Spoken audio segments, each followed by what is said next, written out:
Classification.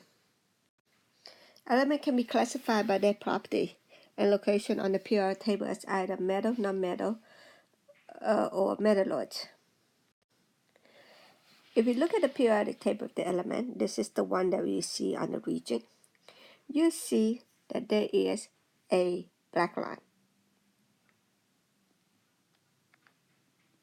Now, this black line that I'm overdrawn with red indicates that those elements that are located on here are your metalloids.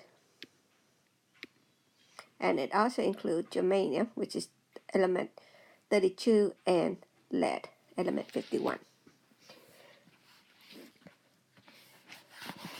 Anything to the right of these are your non-metal.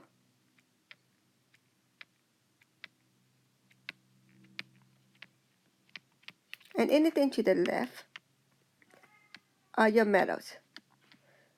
The one exception is your hydrogen, which happen to be a non-metal.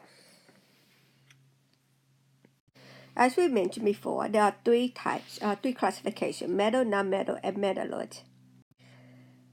These elements can be differentiated by their physical property. So, the metals have a shiny appearance, a high melting and boiling point. The density is pretty high. The strength is pretty strong. It's pretty malleable. That means they can be hammered into different shapes.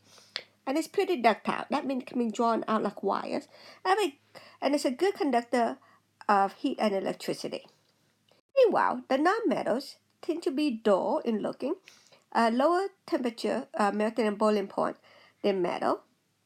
And one thing to know is that bromine is a liquid at room temperature. The density is low, the strength is not so strong, it's not malleable, it's brittle and breaks when it's hammered. The ductility is none at all, and it's a poor heat and electrical conductivity. Now, the metalloids has property of both metallic and non-metallic property. They can normally be utilized in semiconductor because they conduct electricity, but not as well as your metal. So therefore, they happen to be important in the computer industry. Now, alloys is a combination of metal plus some other elements. For example, steel is created between a combination of iron and a 1% carbon, and while bronze is an alloy of copper and tin.